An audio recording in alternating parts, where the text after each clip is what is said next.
Nombreux sont les chrétiens qui s'endorment sur l'hypothèse d'un grand réveil spirituel, un grand réveil final. Et c'est une lourde erreur. Beaucoup de chrétiens ne cessent d'annoncer un grand réveil final qui va balayer la terre. Les faux prophètes annoncent que des villes et des pays entiers vont se tourner vers Christ et que les chrétiens vont conquérir la terre pour Christ et que le Seigneur reviendra sur une terre pacifiée et soumise à sa parole. C'est une séduction, oui, il y en a qui aiment ça, oui, ils sont séduits par cette idée. Mais cela ne correspond absolument pas aux Saintes Écritures, qui, bien au contraire, annoncent qu'à mesure que nous approchons de la fin des temps, une époque d'apostasie sans précédent, et l'épaississement des ténèbres s'installeront. Même si nous pouvons encore nous attendre à une grande moisson d'âmes, et il va y avoir une grande moisson d'âmes, ce n'est pas fini, qui doivent entrer dans le salut par la foi en Jésus-Christ, cette moisson sera très différente du grand réveil glorieux annoncé. Jésus a dit, en vérité je vous le dis, il leur fera promptement justice, mais quand le Fils de l'homme viendra, trouvera-t-il la foi sur la terre? Il a dit aussi, et parce que l'iniquité se sera accrue, la charité du plus grand nombre se refroidira. Matthieu chapitre 24, verset 12. L'apôtre Paul a écrit en 2 Timothée chapitre 3, versets 1 à 5. Sache que dans les derniers jours, il y aura des temps difficiles, car les hommes seront égoïstes, amis de l'argent, fanfarons, hautains, blasphémateurs, rebelles à leurs parents, ingrats, irreligieux, insensibles, déloyaux, calomniateurs, intempérants, cruels, ennemis de gens de bien, traîtres emportés, enflés d'orgueil, aimant le plaisir plus que Dieu, ayant l'apparence de la piété, mais reniant ce qui en fait la force. Ça en fait, hein. Et il lui donne le conseil suivant, en lui disant « Éloigne-toi de ces hommes-là ». L'apôtre Paul a également écrit « Pour ce qui concerne l'avènement de notre Seigneur Jésus-Christ, notre réunion avec lui, nous vous prions, frères, de ne pas vous laisser facilement ébranler votre bon sens, et de ne pas vous laisser troubler, soit par quelques inspirations, soit par quelques paroles ou par quelques lettres, qu'on dirait venir de nous, comme si le jour du Seigneur était déjà là, que personne ne vous séduise d'aucune manière. Car il faut que l'apostasie soit arrivée auparavant et qu'on ait vu paraître l'homme du péché, le fils de la perdition, l'adversaire qui s'élève au-dessus de tout et qu'on appelle Dieu et de ce que l'on adore jusqu'à s'asseoir dans le temple de Dieu, se proclamant lui-même Dieu. 2 Thessaloniciens, chapitre 2, versets 1 à 4. Là, il parle de la bête. Je vous invite notamment à regarder la vidéo que j'ai faite qui s'intitule « La marque de la bête ». Tout cela ne nous décrit certes pas une époque de grand réveil mondial. Ne prenons donc pas nos désirs pour des réalités. Mais comprenons ce que nous dit la Bible. La seule lecture du livre de l'Apocalypse doit suffire à nous prouver que les temps annoncés sont très proches. L'Antichrist est à la porte. Il est là, il y a trop de signes. Mais il y aura, et il y a toujours eu d'ailleurs, un temps de grand réveil final. Mais il s'agit d'un réveil qui vient d'une manière à ne pas frapper les regards. C'est un réveil qui se trouve caché au plus profond des cœurs. C'est un réveil de tous les enfants de Dieu charnels qui s'approchent du Seigneur pour lui demander pardon et pour apprendre de lui à marcher par l'Esprit et à manifester sa perfection.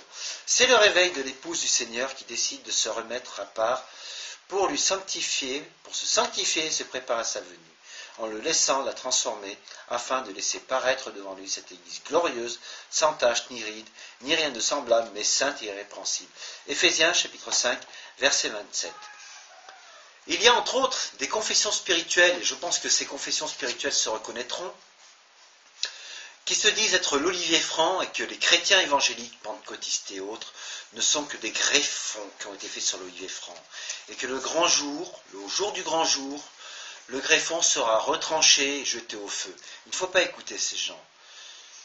Ils sont empreints d'une mauvaise doctrine. Et j'entendis comme une voix d'une foule nombreuse, comme un bruit de grosses eaux, comme un bruit de fort tonnerre, disant « Alléluia, car le Seigneur notre Dieu Tout-Puissant est entré dans son règne.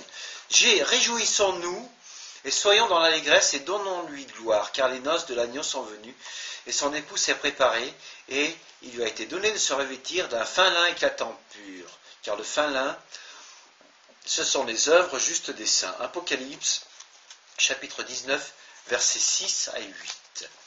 Réjouissons-nous car il a été donné à l'épouse du Seigneur de se réveiller de sa torpeur spirituelle et de se préparer à la venue de son époux, autrement dit l'Église. Elle a compris qu'elle ne pouvait pas l'accueillir dans l'état où elle se trouvait. Elle a appris à se défaire de ses haillons pour se revêtir du fin lin qui est la justice des saints. Certains chrétiens se réveilleront plus vite que d'autres, et d'autres plus lentement. Mais tous ceux qui font partie du corps de Christ, par leur nouvelle naissance, sont appelés par le Seigneur à ce réveil spirituel, à se réveiller à la vie de l'esprit et à rester pleinement éveillés jusqu'à la venue du Seigneur de gloire. Réveille-toi, réveille-toi, revêt ta parure, Sion, revêt tes habits de fête, Jérusalem, ville sainte. Car il n'entrera plus chez toi ni incirconcis, ni impur. Secoue ta poussière, lève-toi, mets-toi sur ton séant, Jérusalem, détache les liens de ton cou captive, fille de Sion. Ésaïe chapitre 52, versets 1 à 2. Quand il dit « car il n'entrera plus chez toi ni incirconcis, ni impur », il est fait mention là de la circoncision du cœur. De la circoncision du cœur. Et quand il est parlé de ce qui est impur, il est fait mention de ceux qui ne se sont pas repentis. Le passage suivant correspond merveilleusement à ce qui doit être notre attitude en ces temps de la fin. Devenez donc mes imitateurs comme les enfants bien-aimés et marchez dans la vérité à l'exemple de Christ qui nous a aimés et qui s'est livré lui-même à Dieu pour nous comme une offrande et un saint sacrifice de bonne odeur. Que l'impudicité, donc une espèce d'impureté, et que la cupidité ne soient pas même nommées parmi vous, ainsi qu'il convient à des saints, qu'on n'entende ni paroles déshonnêtes, ni propos insensés, ni plaisanteries, choses qui sont contraires à la bienséance, qu'on entende plutôt des actions de grâce, car sachez-le bien, aucun impudique, aucun impur, ou cupide, c'est-à-dire idolâtre, n'a d'héritage dans le royaume de Christ et de Dieu. Que personne ne vous séduise par de vains discours, car c'est à cause de ces choses que la colère de Dieu vient sur les fils de leur rébellion. N'ayez donc aucune part avec eux. Autrefois vous étiez ténèbres, vous marchiez dans l'obscurité.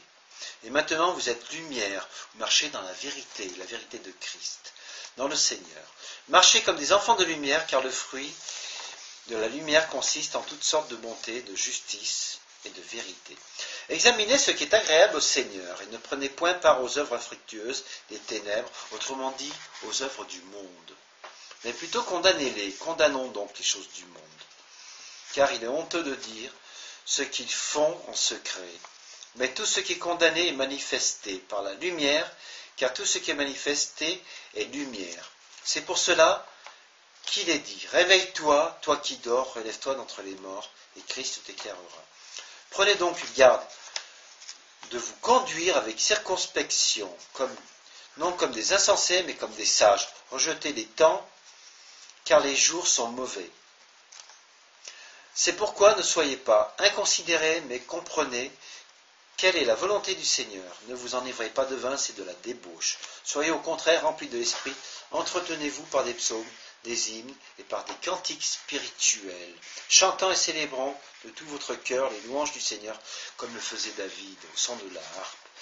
Rendez continuellement grâce pour toutes choses à Dieu le Père et au nom de notre Seigneur, Jésus-Christ, vous soumettant les uns aux autres dans la crainte de Christ. Éphésiens chapitre 5, versets 1 à 21.